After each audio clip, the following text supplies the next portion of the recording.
This week on Previews World Weekly, we discuss the fluid nature of Loki's gender, Skybound's team up with Lego, and all of those villains you have sympathy for. It's all happening right now on Previews World Weekly.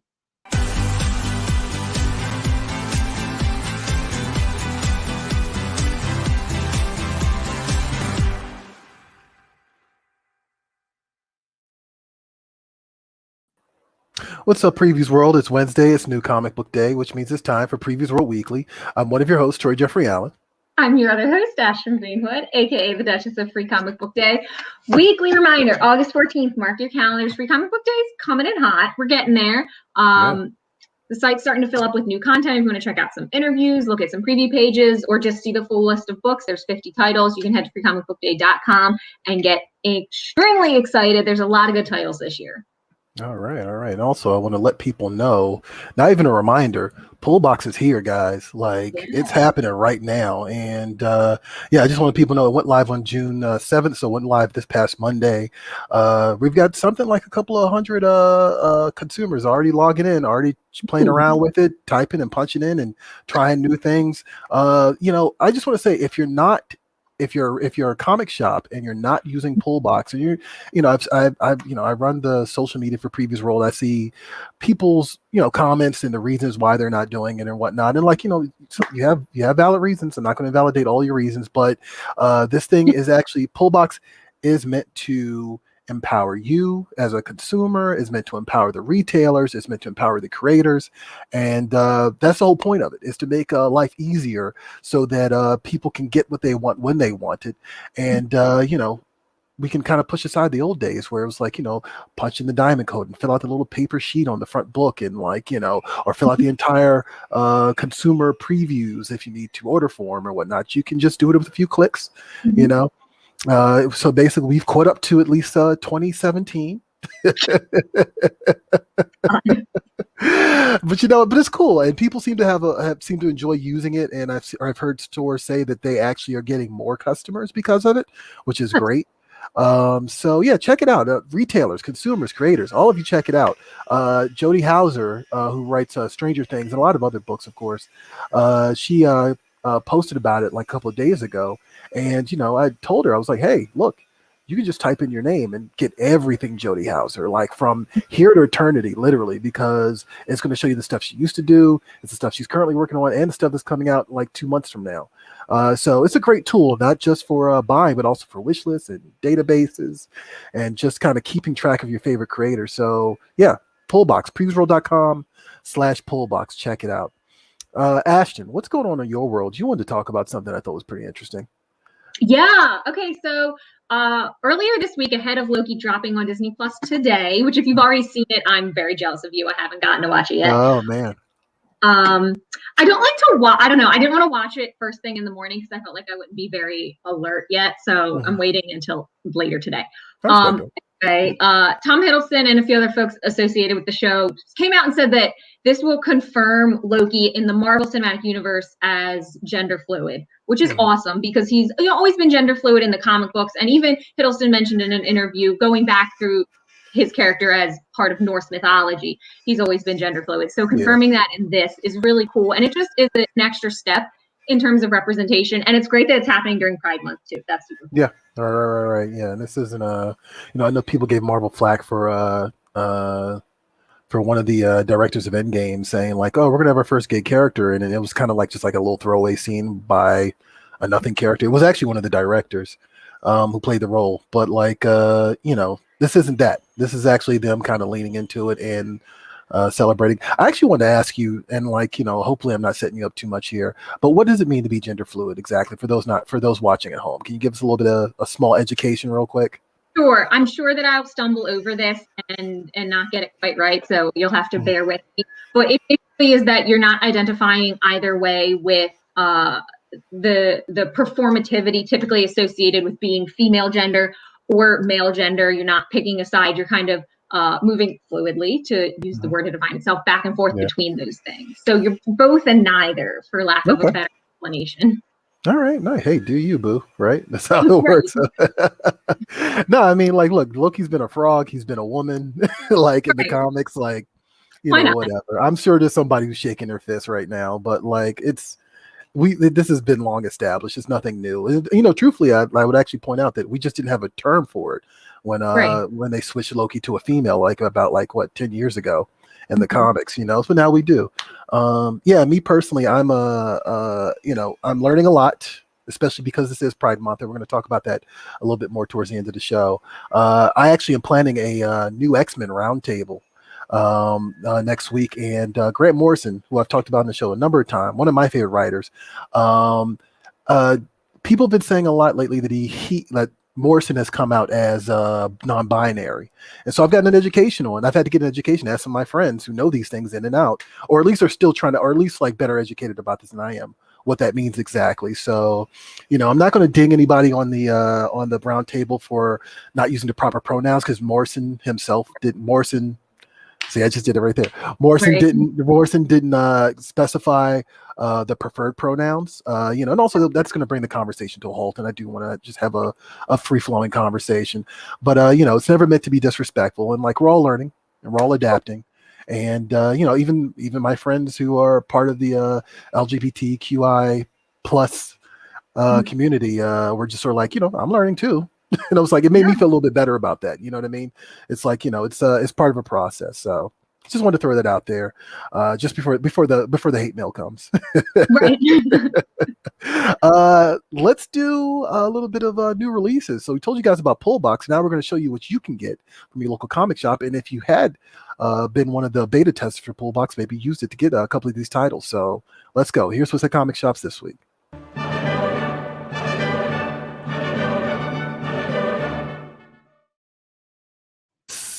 All right. Yes, and thank you very much, Johnny, with the bottom third coming through. I love it. New this week is definitely brought to you by PREVIEWSworld Pullbox. We're gonna cram it down your throat, guys. Sorry, but this is a big deal for us. I'm personally tied to this. I'm very excited about it. I was helping get this project back off the ground and making it move, and Ashton has been integral to that part as well. So you're going to hear us say Pullbox quite a few times on the show. I'm just letting you know, probably for the next couple of months. But it's here to make your life easier. And speaking of making your life easier, if I had used PREVIEWSworld Pullbox, right, I would have been able to get this quarter arcade Pac-Man machine that's going for about $120. So Rubber Road Ltd is a company that's been doing a lot of kind of retro arcade machines. I joked before about on the show about Silver Spoons and how Ricky Schroeder, I think his name was, had an arcade in his house, and I was always like, when I get old enough, I'm gonna do that. I remember that. Of course, the reality is that arcade machines are huge. And so there's the likelihood of that happening is whatever. But at the same time, you can get a mini one, because these are a little bit smaller. They're as you can see by the little comparison there, that you can put in your office, like I did. Actually, I put a previous version in my office, or just kind of have it around the house. Why not? But get your own personal arcade machine, because I can tell you right now, I looked this up online. These things are running for about $2,000 to $4,000 if you want to get a full size one. So $120. Hey, yeah, why not? Go crazy, guys. Go nuts. But yeah, that's something that if I had been using Pullbox, I've been able to pick up this week. So just an idea of the range of material, not just comic books, that you can get from your local comic shop using the Pullbox app. What about you, Ashton? What are you reading this week? Okay, first thing, I need to say this in regards to your pick. When you said the word Pac-Man, I had an immediate burst of anxiety. Pac-Man stresses me out so much. I don't know that I've ever played a game more stressful than Pac-Man. It is terrible. You're minding your own business. You're trying to collect your little nuggets. You got Inky, Blinky, Pinky, and Sue chasing around, not giving you a damn break. It's terrible. I mean, Pac-Man can get intense, legit. I was watching something this past week I came across where someone was like, look, the old games are hard. They are intense, and these newer games, while the difficulty level may range different, be a range of things. I don't know. Nothing quite gets to that level of difficulty as some of those those 8-bit games, those 16-bit games. Those games were all about timing. Yeah. Like Space Invaders, that one's Yeah. stressful. So I don't want none of that. I still play Tetris, and I'm like low key breaking it into a sweat because I'm like, all right, is this gonna work? Like on my phone, like really intense, like looking at the screen. So hell yeah, Pac-Man, can't mess with it. Right. Anyway, I'm sorry, Ashton. What's your pick this week? Okay, so my pick this week is Everything's Archie #1. I haven't picked an Archie book in a while, so I am back on it. This particular book kicks off Archie's 80th anniversary celebration, so it is their big 80th birthday this year, and they are going all out. So with this particular one, Everything's Archie #1. There are 4 different covers. I've picked this one by Aaron Presti, but there's also one requisite by Dan Parent, who also does the interior art. There's like an old school style one that's more of like the older way Archie used to be drawn, and also a really cool like manga inspired cover. Okay. So there's a lot to pick from there. So this is going to be kind of like a series of one-shots that celebrate Archie and the way he's evolved over the last 80 years. So in this one, Archie declares his one true love, and it is not Betty, it is not Veronica, it is a guitar, which if you've watched Riverdale, there's like a weird Archie sings like subplot that appears every now and then. So I guess they're tying that into here. And Archie's always kind of been musically inclined. But it's very expensive, so Archie has to pick up some side hustles to pay for this new guitar, and that includes being a spy, working with TV executives, and some sort of technological warfare. All very normal for Riverdale. Why not? And I'm sure nothing will go wrong because it's Archie, and nothing ever goes wrong with Archie. Never, ever. There is one particular one-shot in here that I wanted to point out, and Archie posted some really cool like interiors of it on their social media page. So it's Betty in high school in 2021, like year of Corona, doing school from home. And it's really cool because it's like they've pointed out that it's 2021. Obviously, it says it right there in the center, but also like look at her setup. Like she literally has like a whole camcorder on top of this like computer from the 90s. I'm assuming this was originally made like years ago, right? Is that the part? Is that what's going on here? No, is it a reprint, Johnny? I thought it was an all new story. Okay. Yeah, it says right there in the says plus we reprinted the full story that went viral. So this is a reprint from previous. Okay. Yeah. Now that's some oh god, I can't remember the artist's name, but that's definitely some old school Archie art right there. So that was kind of like the tip off there. Cool. All right. Awesome. I love when fiction kind of predicts the future and is just wildly wrong. It just makes me enjoy it even more, actually. Like, it's like the alternate timeline that could have been. Like, I've been watching a lot of actually Mad Max lately. And it's very interesting to see, like, kind of like, of course they're in the wasteland, but it's very interesting to see the relics that are very much still 80s. Like stuff, like, and never, like, you never quite see the things that go beyond the 80s. So, and I always find that stuff amusing. I always think that stuff is cool. Cool. All right. Yes. And also happy 80th to Archie. Awesome deal. We need to make this back to Riverdale thing happen. We're going to prioritize this somehow. Yeah, we got to make this happen. We're going to do a live stream or something where we're going to just react to the Riverdale movie that came out in the 80s. That should be very amusing. I think I haven't seen it since I was a kid. So yeah, I've never seen it. And apparently it's free. Like you can get it on YouTube. You can watch the whole thing on YouTube. Apparently, so no barrier to entry here at all. I don't think even Archie wants to claim it. They're just like just bootleg it. Just go crazy, guys. What else we got this week? Okay, so on top of our picks, which are primo picks, which are the best picks, right? But that's not all. Let's take it over to Natasha. She's going to show you what's available in the Previews toy chest because yes. Previews is not just comics, it's also toys and much, much more. Here we go, inside the Previews toy chest. Here's this week's rundown of some of the toys, statues, and collectibles hitting store shelves for the first time. Let's take a look inside the Previews toy chest.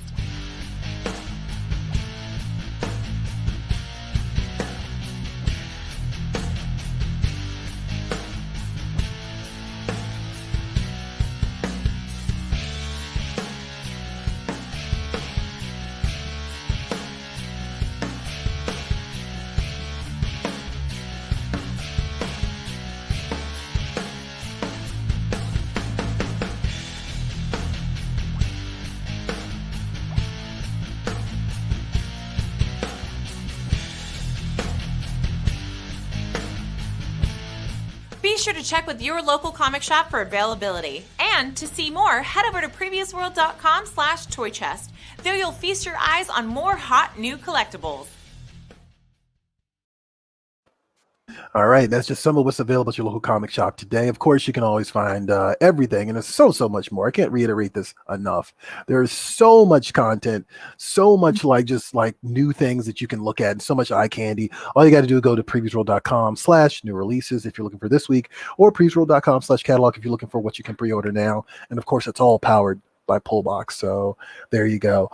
Johnny just reminded me of something I neglected to put into the outline. So I'm ready when you are, Johnny. Let's do a little Hakes Americana shout out before we move on to trailers and news. So the Hakes auction is going down right now, and then I'm going to show you some of the stuff, the items that are available, and then we come back. I'll tell you a little bit more about it. Check it out.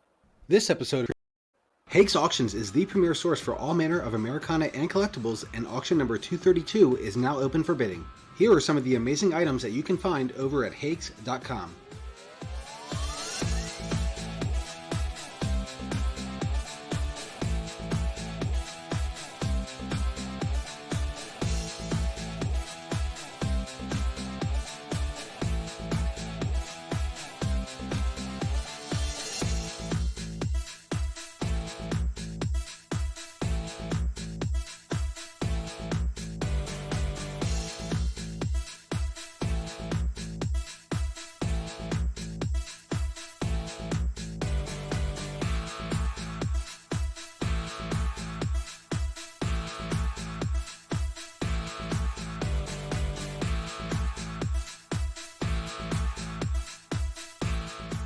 Be sure to check out the full auction by visiting Hakes.com. Closing dates for items in auction 232 are June 29th to 30th. Hakes, America's first collectibles auction house. And yeah, that's going on right now. I'm just going to reiterate, the bidding ends June 29th through the 30th. So there's like a 2-day closing that happens because there's so much content. There's just so much stuff. I hate that I just said content for the second time on this show, but there's just so much of it. And yeah, Hakes Auction 232. This is something that, of course, Hakes does every couple of months. They basically are just open the floodgates to auctioners. And I just want to point out that, hey, it's not even big ticket items all the time. It's not stuff that requires a house payment, to buy. There's some smaller items in there that are also really cool. I just saw that Jim Steranko, Nick Fury original art piece, and I've been on a Steranko Fury kick lately, so I might poke my head in and see if it's a little bit outside my range or not, which it probably is, but it's all good. In terms of house payment stuff, though, there's a George Washington signed document in this set of items, which I think is the coolest thing. It's from the mid to late 1700s with his signature on it. That's insane. Yeah, that is nuts, and I could only imagine what that's going for. I didn't see a price on that or what people are bidding currently, but yeah. And I mean, it's a little bit of everything. Ooh, boy, what is that? 10,000. There you go. Yeah. Current bid, currently at $10,000. Piece of history right there.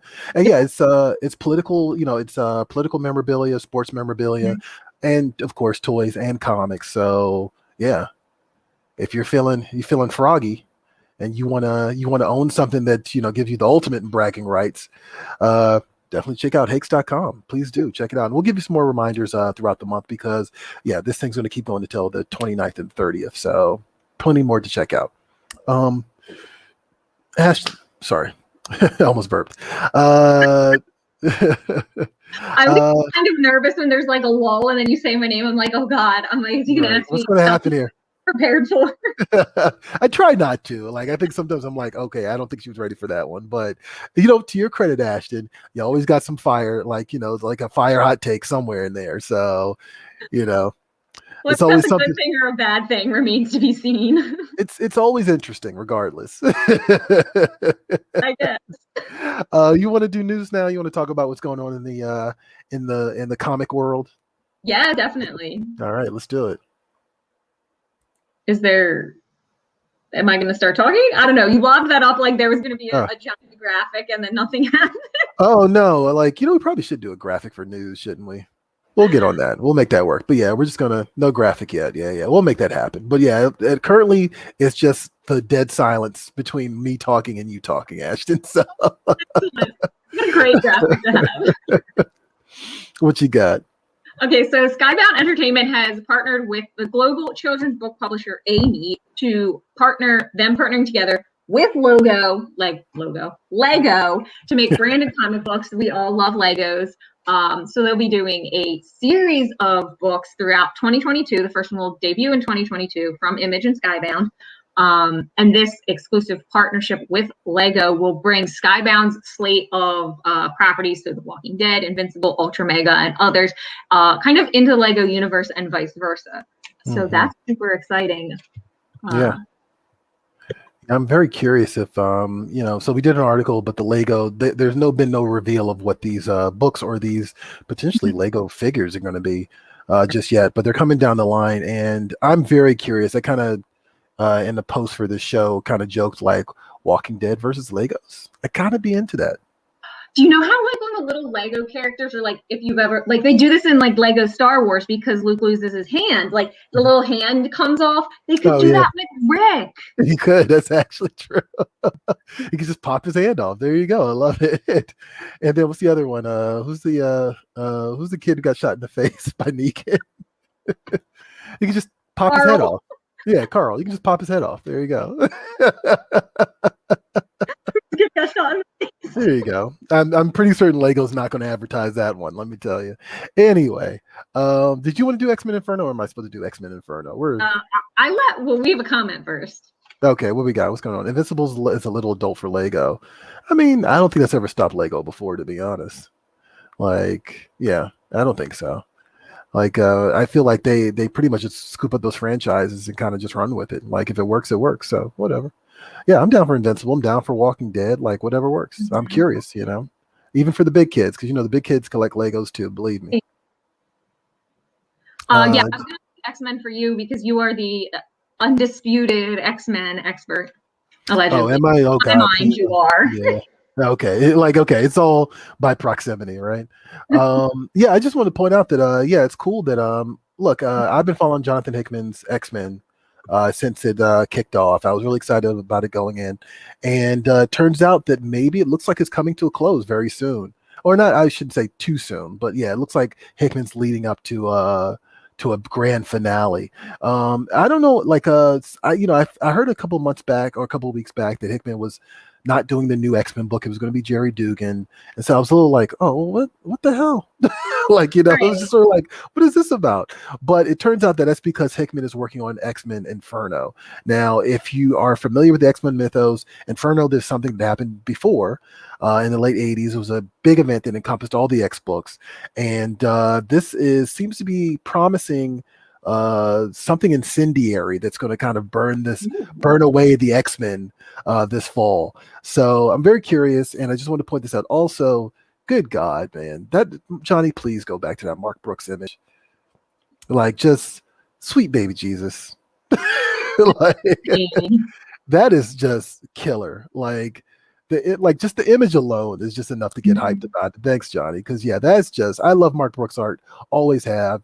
And yeah, this image is just like phenomenal. So yeah, something to look forward to. I thought it was worth pointing out because I know some people are kind of like, it's a mixed bag. Some people are like, I'm in it for the long haul. And some people are like, this doesn't work for me. I don't like it. It's too different. Yeah. But you know what? Like, I kind of feel that a lot of your concerns ultimately will be answered. And I've said this a million times before on the show and on our roundtable where we talked about the Hickman run. His bank of trust is pretty good with me. Like, he got us through Fantastic Four and Avengers and Secret War, which was all just one big story, and he knocked out of the park. And this story doesn't even seem like it's taking nearly as long as that story did, So yeah, give it a shot. I have in Hickman we trust, and that's what we're going to do. Yep. So let's rock and roll. Speaking of X-Men Inferno, how about we show you guys a little bit of the X-Men Gala trailer that Marvel dropped not too long ago. So, of course, the X-Men books are currently doing this Hellfire Gala, which is crossing over into all the books. Some interesting things. We'll talk a little bit more about some of the special guests that popped up on the in some of the more recent issues. But here's the trailer. When we come back, we'll talk a little bit more about it.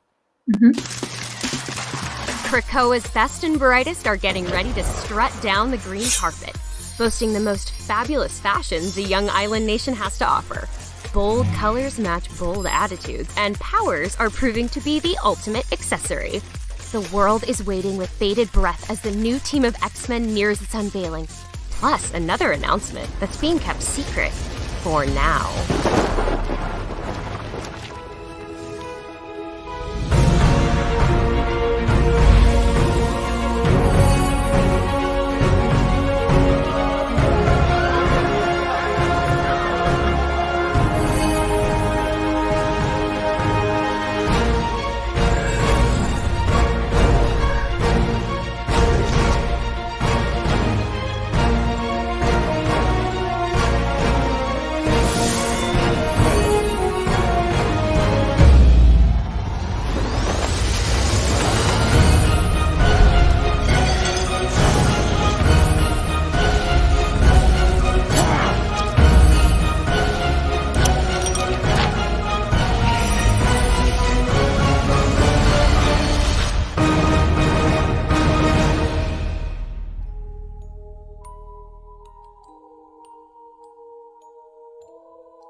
And of course, because it's a Marvel comic, no celebration can be complete without infighting. So definitely have that to look forward to. The thing I think that's really cool about this is that it's, Hickman kind of promised early on that they were going to give us a glimpse into what mutant culture is, right? Like every subculture, every race has their own culture, that defines their experience. And so that's what he's been trying to do for us with the X-Men these last couple of years. And then this Hellfire Gala is kind of I feel kind of the culmination of that. And I kind of find that fascinating. It's what he does best, which is world building. And he's doing it through the lens of hey, what if mutants were real? Grant Morrison did something very similar, but Hickman's taking it to another level. But yeah, hey, what if mutants were real? This is the type of music they would listen to. This type of fashion they would listen to. I just think that's really cool. I think that's actually an interesting kind of unique take on how to approach a superhero comic, especially like the X-Men. So also, I thought this was hilarious. There's been a bunch of cameos because, of course, this is already happening right now. The Hellfire Gala is already unfolding in the comics right now. And so there was a cameo by Killer Mike and a couple other characters. But this one I thought was particularly funny. We get a little special guest appearance by Kevin Feige, who, of course, is the head of Marvel Studios. And I actually thought it was kind of amusing that he kind of asked Cyclops, "What's your story?" And he's like, "Well, it's complicated because, of course, the legal battle between Fox and ultimately Disney getting absorbed into it, and now the MCU is folding into the X-Men eventually, right?" It's a nice little wink and a nod, I thought. So I appreciate stuff like that. Also, I guess Kevin Feige's the chief. I guess he's head of Marvel. He was not the head of Marvel Comics, but he's got some sort of executive role now in the comic side of things. So it doesn't hurt to suck up to your boss, I guess, right? Well, might as well. All right, let's do some social swamp. I'm gonna lob it over to Ashton, and she's just gonna take the reins, and let's just do it. Social swamp time.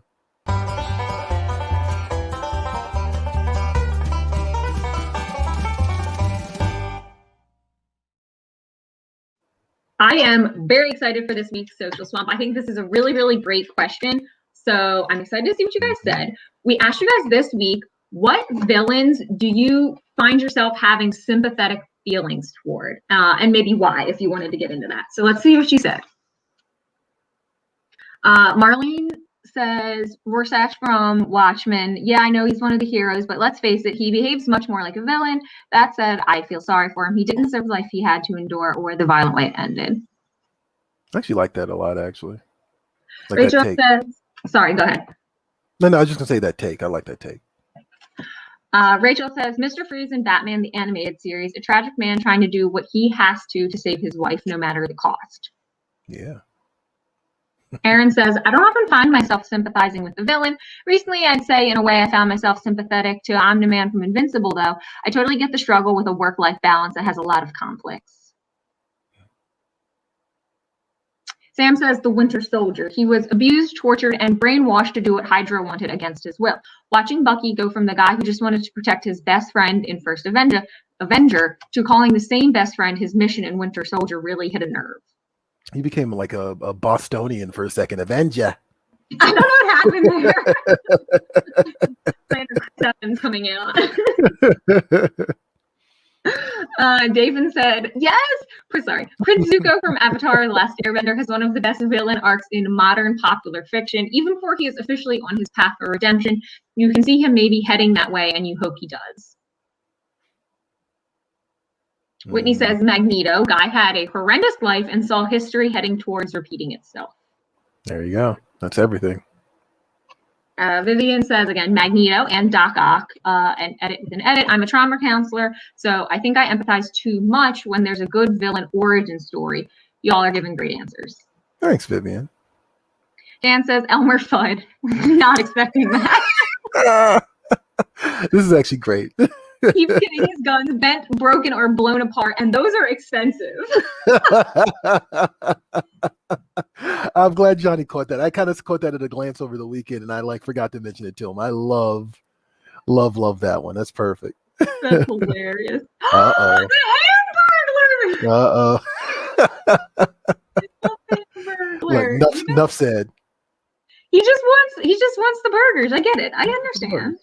You know, I mean, we don't know his financial situation. Maybe he needs those burgers, guys. Come on.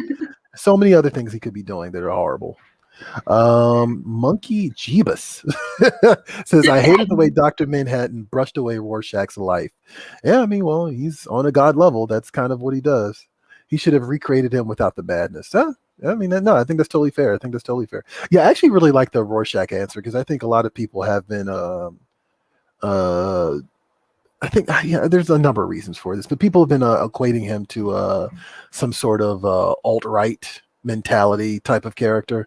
But I think it kind of throws away the kind of like the backstory we've gotten about him, which is that he's coming, hurt people, right?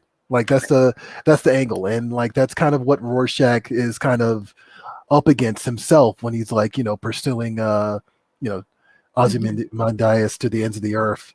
And ultimately pays the ultimate price for his endless questioning, So I just thought that was kind of interesting. That's a cool perspective on old Rorschach. What about you? So, Ashton, I kind of feel like someone stole your answer already, but maybe you'll surprise us. You asked me this question yesterday and then also told me what my answer was before I even opened my mouth. Well, I mean, I just kind of assumed, but it could have been two things. It could have been one of two things. So I'm curious what your official answer is. Okay, so I do have an unofficial answer and an unofficial answer. My official answer is, of course, Prince Zuko. Like I've said before many, many times, I think his redemption arc is the gold standard. But I think what works really well with Prince Zuko and what makes you feel sympathetic for him, and there's a couple things at play here. The first one is he's a kid. He's a child. He's 16 when you meet him in Avatar: The Last Airbender. And he's already been looking for the Avatar for 3 years. So that means he was banished from his home at 13. So he's a child. He's impressionable. He's already, fighting an uphill battle. Secondly, about halfway through the first season, they explain how he got his scar, which is from an abusive, neglectful father. So just his scar alone is enough for you to sympathize with him because he was trying to do the right thing. And that was how he got repaid, was with that scar. And he always kind of throughout the entire series, like this person pointed out, you see him struggling with the decisions that he makes and the things he has to do or thinks he has to do to regain his honor and capture the Avatar. So you can kind of see that he's already conflicted, and I think that works in his favor too. My unofficial answer is I always find myself at the end of Return of the Jedi having a sympathetic moment for Darth Vader, even though he's been horrible all the way up until like 2/3 of the way through the last movie. He's just been a nightmare. He does get that redemption, and I always have a moment where I'm like, I can't help but feel like even though Anakin was a jerk and Darth Vader was a jerk, that he would have been a good father. I don't know. There's a weird, like, the father-son element there, and also if he had known about Leia and had that in the fold, kind of makes me sympathize with him from like a family standpoint. I mentioned Mad Max earlier, and I'm going to lean back into your Anakin point, actually. I do like the complexities of the good versus evil dynamic, right? And the reason I bring that up is like in Mad Max, Morton Joe, who is like a reprehensible character, right? And Fury Road specifically, tells like some of his tells a bunch of the people that like he kind of lords over that they shouldn't get used to things like water and other comforts because ultimately they will resent it. And I thought that was really interesting, an interesting statement that I didn't pick up the first time I watched the film originally, but like I picked up this time when I watched it like about a week ago, just because there's some truth in that, but it's also manipulative. Yes, definitely. You know, and I thought that was really interesting. Like, and so I kind of find those those weird dichotomies, I think is the best way to put it, interesting about these characters. So that brings me to Anakin, right? Which is that, like, you know, the thing I always thought that was compelling, was the most compelling argument for Anakin turning into a villain, is that the Jedi just took him from his mom. Yeah. You know, and then when it came time for him to actually go back to see his mom, she was already dead. Right. You know what I mean? Now there's some plot elements there that like I've never been that crazy about. Like, why did it take you this long to go see her?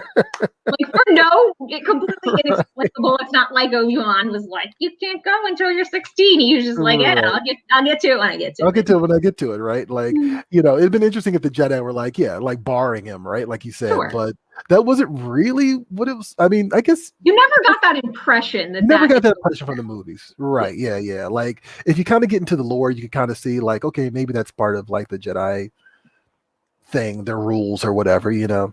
But I always thought that was kind of interesting about Anakin. Outside of that, I have never really felt that sorry for him, and you know, I don't know why that is. Like, I just maybe I'm just old enough that I remember like him just being Darth Vader really for a very long time. You know, that like the Anakin part of it is kind of like a footnote for me. But at the same time, like, yeah, I don't always feel bad for him, except for that one little piece that like they didn't really expound on in the movies. Yeah, I've always kind of found that interesting about him. But yeah, those dichotomies, those like, even in my argument, though, it's not necessarily, I don't know, like in my mind, it's not especially underscored by Anakin, specifically Anakin's experience. Right. Like when Vader asks Luke to like take off his helmet and let me look upon you with my own eyes and all that. I don't know. For me, that one line is the part that like provides the sympathy, not necessarily the Anakin backstory. Yeah. No, and I see. Okay, you and I are kind of on the same page with this. It's like there's moments in there where I'm like, okay, he's a person. You know what I mean? But then it's also like, okay, but he also just killed a bunch of kids at the Jedi school, so I can't feel that bad. Like murders people, and it's like it felt good. Right? Yeah. It's just like it's kind of an abrupt transition for old Anakin. You know, all that said, like neither one of those were my answer. Actually, my answer was going to be Magneto, which someone else also said, which I think Magneto is probably the most interesting and most like. Yeah, just like the most interesting, most compelling character, I think, in like comics, like villain or hero. And it really boils down to like, you know, I think one of the things that the movies actually did really well is Magneto's internal struggle. I think that that's something that one of the things, like, you know, I've said I don't love the X-Men movies, but that's one of those things where they actually nailed that perfectly. And yeah, him being a Holocaust survivor, being the survivor of the Holocaust, him, like, as the person pointed out, just being like, you know, I don't want to see this repeated again. And now on top of that, not only am I Jewish, but I'm also a mutant. So, you know, I have the power to do something about this. Like, you know what I mean? Right. And then also just this flip-flopping from being an ally to the X-Men to being their enemy. It's always sort of like he never sees himself as the villain, which I think is always interesting. Right. Like, he always feels like he's doing right. And to the point that I've had moments where I'm just sort of like, you know, Xavier kind of full of crap on this one. I kind of have to agree with Magneto on this. Like, you know, so I don't know. Like, I find that Magneto very compelling, and I got a Magneto was right t-shirt. I think I've worn it on the show before. Yeah. And so yeah, he's an interesting, fun character, and I think I also think that the other great thing about him, which I think is the other great thing about villains in general, like Loki, who have these kind of conflicting personality traits, is like there's just so much juice you can get out of that. Johnny pointed out earlier that I won't spoil the most recent episode of Loki for you, but or the first episode, but yeah, they delve into that a little bit, and they kind of and he was already a sympathetic character. Yeah, you know definitely. what I mean? But they kind of unpack that in an interesting way that I thought was actually really good, and kind of in a way that I feel like you could only really do on television. That maybe the movies would never have had time for. So yeah, here's for the bad guys. Let me ask you one question. I know we're getting kind of down on time here, but I told you this in our meeting. I have a lot of friends that have said to me before the Thanos conversation, where is Thanos conversation? Because they've said, maybe his sentimentality makes you maybe feel bad for him or almost agree with him, and what he's saying makes sense. At the same time, you could have just made more resources with the Infinity Stones, but that's neither here nor there. True. Which I didn't realize. Someone pointed that out to me recently, and I was like, "Oh my god, that never dawned on me." It's half of everything. You could have just made more stuff, whatever. Yeah. Do you feel sympathetic for Thanos? Again, I think it's the thing I get about Thanos, right, is this notion that I have something that I have decided that is important to me. You know what I mean? And therefore I'm going to see it through to the end. Sure. That is the aspect of Thanos that I like. Now, keep in mind that there's a lot of things that they kind of changed for that movie, for the movies. Some of that stuff is lifted from Thanos' quest, but Thanos' whole thing in the comics is that he is literally courting death. The physical embodiment of it, and death is, of course, a cruel mistress, and and it's kind of boy bye all the time, and Thanos is kind of to use a modern term, he's kind of a simp for death, All right, well that. But in the movie's case, I did find that compelling. I think that maybe the thing that people kind of gloss over with all these characters is that, you kind of want to find a direct line to the cause and effect. This character is this way because of this, right? And sometimes the movies or the comics give you that very directly. But in Thanos' case, he literally saw his entire planet die. Right. He saw the people on his planet die, and they didn't listen to him. And I've always kind of joked that Thanos was the evil version of Jor-El, because their stories kind of track the same way. And so because of that, I would imagine that seeing that, experiencing that makes you crazy. It makes you a madman.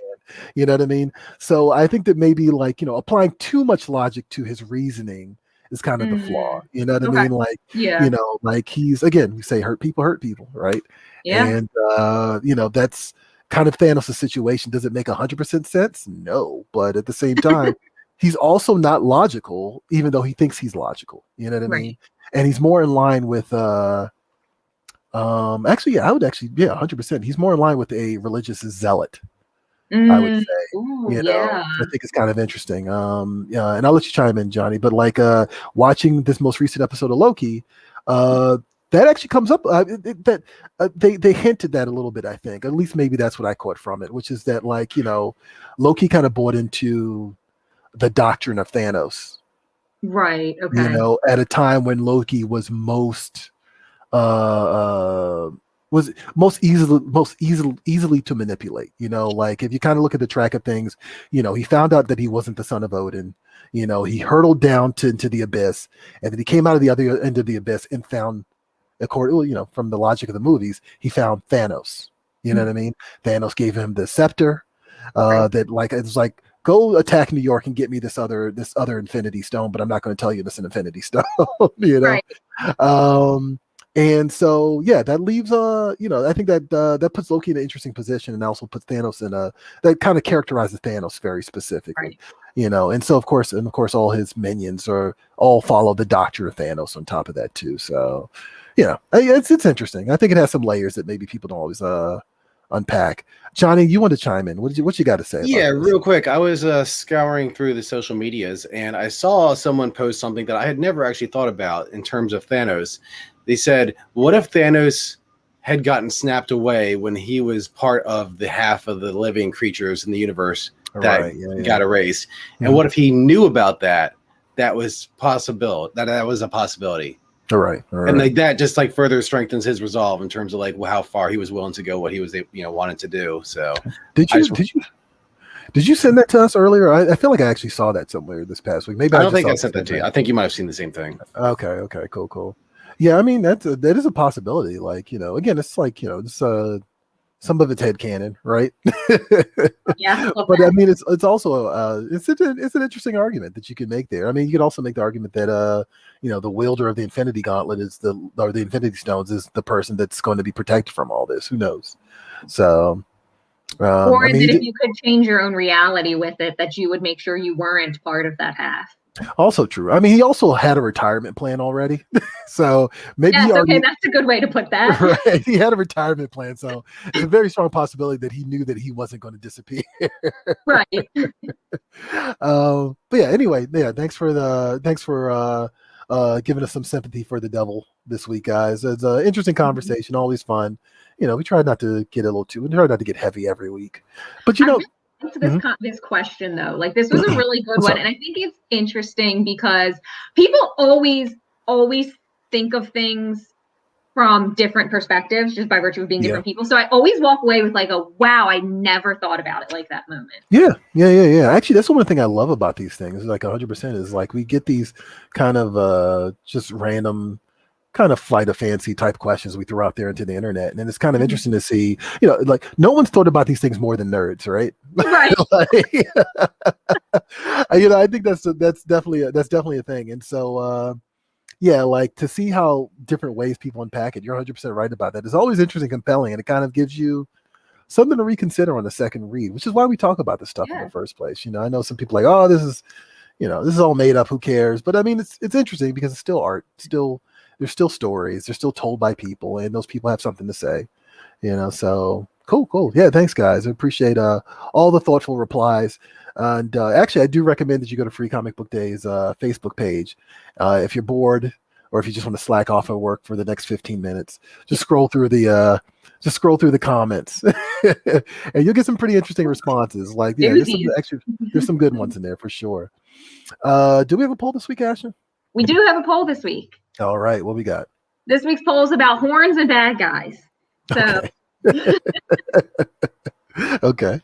In the spirit of Loki dropping on Disney Plus, I asked you guys to tell us to pick your favorite. I should say your favorite horned bad guy, and I did this by badly describing bad guys with horns. So your choices are the completely flippant sort of bad guy with removable horns, or the mute Sith Lord with a dope double-sided lightsaber and permanent horns. Okay. All right. I'm down with that. Johnny, you're going to have to come in here and cast your vote. What team are you? Are you Team Maul or Team Loki? Well, I want to hear each of your arguments first. Oh, okay. Ashton, why don't you go for it? Okay. I'm probably going to pick... I already know what she's going to pick. Maul. Yeah, I know. I would pick Darth Maul because if I'm being honest, there's a big part of my affinity for Loki that is tied explicitly to Tom Hiddleston. So also I've always thought that Darth Maul is so cool. Like the double-sided lightsaber is so badass. Like nobody else could ever. And he just looks cool. Like he does. When I first saw Phantom Menace, like I thought it was war paint, right? And then when I found out his whole body, like that's his skin. Yeah. So cool. So Darth Maul. You know what? I can't go beyond that. I'm gonna have to side with Ashton on this. Those are all great reasons. Thank you. That's really tough now. I was kind of leaning towards Loki, and now that Ashton's kind of like put it out like that, that's making it even harder. But let me preface all this because I am still not caught up on Clone Wars. So I know there's a whole bunch of backstory about Darth Maul that I know in the peripheral of my head. I like kind of what happened to him. I still want to watch it and experience everything for myself. That being said, I have a further back affiliation with comics, and I was introduced to comics before I was introduced to Star Wars. So my love of comics kind of makes me want to lean towards Loki, and especially now that Loki is out today on Disney Plus, which I've already watched twice. It's so good. I mean, it was good. Yeah. If you liked WandaVision, I think you're gonna love Loki. Episode. It's only one episode. Right. How long is it? Is it how long? It's like 40, 45 minutes. 50 minutes, but that's including the end credits. So I don't know how much. Yeah. It's probably about 45. So the movie length and end credits. Yeah. That being said, I'm going to have to go right now in the spirit of all things Loki and him being out in Disney Plus, and especially because of the fact that we just did an episode of the panel, which was on Loki, Agent of Asgard, which everyone should go and watch. I'm going to pick Loki. So looks like a majority of people are going the same way. 62.5% are going for Loki, with only 37.5% are going for Darth Maul. But there's still 4 days left in the poll, so plenty of time to vote. But go watch Loki. Either way, I'm super excited to watch it. I'm watching it tonight. And there's already stuff I'm seeing. Like, I know that there's elements of Agent of Asgard that seem to be popping up in it. But it's the thing that's amazing to me. It's like that the MCU has done is they take elements of the Marvel comics that just seem to have been lost to time, that most people wouldn't really care about, and they bring them into this shared universe, and they make it all seem so cohesive, and the story just keeps continuing to progress in amazing ways. And I think it's just they're doing amazing jobs. No, I'm 100% on that. Like, I definitely love the interconnectivity of the MCU. And actually, I'm going to call shenanigans. Actually, I wanted to real quick call out Ashton and Anamia. What I do? Because you guys sat there on the show a couple weeks ago and we're all like, oh, I'm not really that into the MCU. Like, whatever. Like, it's kind of like run its course for me. I'm kind of over it. But put Tom Hiddleston in something. Whole different story. Right. Like, I was looking at the comments and someone pointed out, they're like, oh, Loki's a real mythological figure. I know that.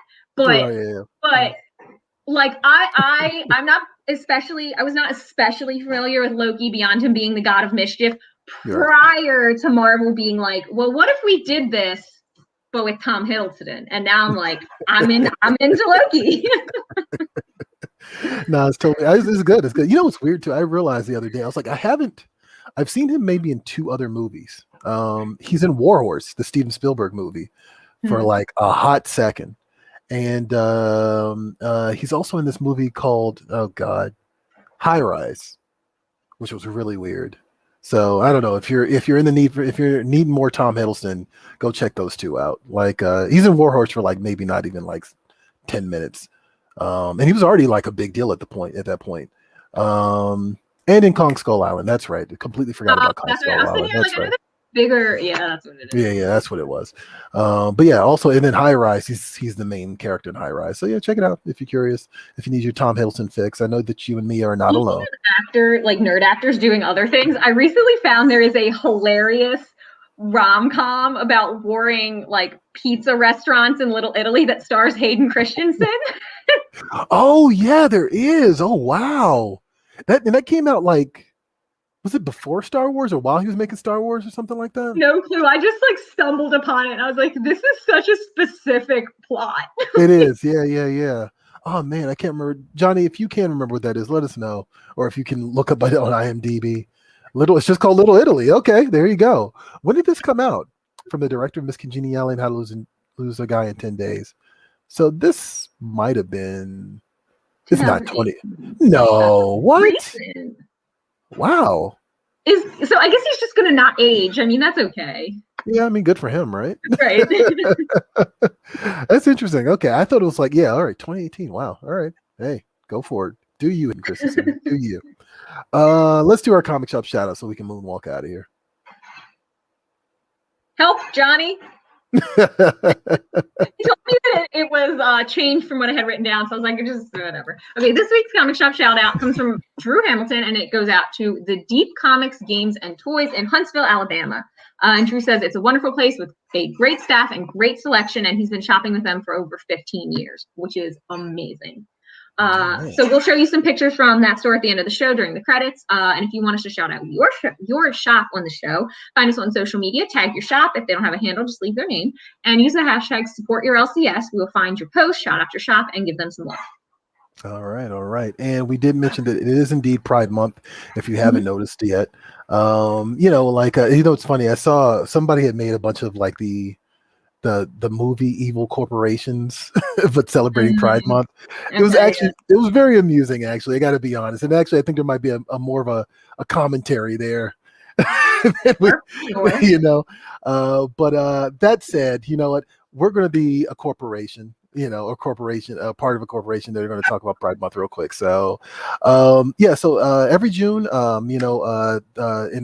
in commemoration of the Stonewall riots of 1969, we celebrate Pride Month. And when I say we, I mean the world over, right? And we didn't want to, PREVIEWSworld didn't want to be left out of that. Because there's plenty of great stories about LGBTQIA plus creators and characters in general. So if you get a chance, go to PREVIEWSworld.com/Pride Month, and you'll see a cooler rundown. So the way that these sections typically work, right, is we kind of like look at all the content, the stories the articles that we've been making for the past year, and we kind of build them up for these special months. We did one for AAPI month. We did one for Black History Month, right? And so, I came across some really great articles that I actually kind of forgot we even did, So I just want to give a shout out to Ashley Kronsberg for doing a brief history of the LGBTQ plus representation in comics, and also for putting us onto the LGBTQ plus comics and why we can no longer afford to be scared. Those were actually really interesting and actually pretty educational, and it kind of exposed me to stuff that I didn't even know, and I run the site. You know what I mean? So also very cool. Also, there's a nice interview I did with the creators of Ojoy Sex Toy. They have a new book about just about sex, and different gender identities, and just called Let's Talk About It from Penguin Random House. And of course, Ashton did a great interview with Alice Oseman for Heartstopper. And I know that's probably literally Ashton's favorite comic right now. Am I wrong in that? I love it so much. I'm mad because the 4th volume just came out in the UK, but it's not going to be available in the US until later this month. And I might see if there's a way for me to I don't know. I'm gonna see if there's a workaround for me to order it anyway. There you go. Well, I mean, you and Alice Oseman are buddies now. You can just call her up on the phone, right? And just be like, "Hey, hook it up, Alice." Yeah, right. I appreciate that. But yeah, so shout out to Ashton for that interview. And like I said, some of these things are things that we've done in the past that we just wanted to kind of make prominent again on the site. But we're also going to be updating it throughout the month to just kind of keep it fresh and kind of keep you up to date in what's going on for Pride Month. So definitely check that out. Also, I'm super proud of this article I did this past week called "The Art of Tales of Techno Horror," which I love the title of this comic. It's a new book from Scout Comics. Scout Comics is doing a horror imprint called Black Caravan. And one of their titles is a book called Tales of Techno Horror, which is a anthology series. And by anthology series, I mean that every issue is going to be a different story. And so they're going to be doing this kind of sporadically throughout the year, probably into next year. I think the correct term is biennial horror series. That's what it's called. But I mean, the artwork that I'm featuring here is the artwork of artist Christian Dabari, and he's knocking it out the park. The stuff in here is perfectly horrifying, definitely dark, but also kind of just cool. You know what I mean? What do you get, Johnny? Get to the bottom image of the cover to Techno Horror. This one, that's cool. Isn't that cool? It's totally grotesque, but it's actually really cool at the same time, right? So give Christian Dabari some love. Make sure that you follow him on social media, and also use previous pull box and ask your local comic shop about Tales of Techno Horror from Scout Comics, because that's dropping June 30th. So you still might have time to pre-order yourself a copy, or at least reserve one for yourself. And I already mentioned X-Men Roundtable. Keep an eye on that. We're shooting for it. Might be a 2-parter, and it might be next week. A lot of might, but we'll figure that out, and you'll see an announcement probably by Monday of what exactly it's going to be. So definitely check that out. That's coming up. That's going to be about New X-Men, the Grant Morrison run, the entire Grant Morrison run. That's probably why it's going to be 2 parts, because a 60-issue run or something like that. So yeah, keep an eye on that, and follow, subscribe. Can't explain to you enough how important this is. While we don't live and die by clicks because of who we work for and why we do this, it is important that we get the word out, like, not just about things like Pull Box or Free Comic Book Day, but just let the people talk about comics the way that they want to talk about comics. You know what I mean? Like, let people know what you love, because that's all we really do is like, we just sit here and go, I think this is cool. And then we put it on social media, write an article about it, or talk about it on the show. And we just want to make sure that we're doing that for you guys as well. So definitely like, follow, and subscribe, and be part of the conversation. And that's it for Previews World Weekly. I don't know how, I blinked and it was, we had 15 minutes left, and now the hour's gone. So that's it. I've been one of your hosts, Jeffrey Allen. I'm your other host, Ashton Greenwood. And we will see you all, every last one of you, at the Spinner Rack. Catch you later.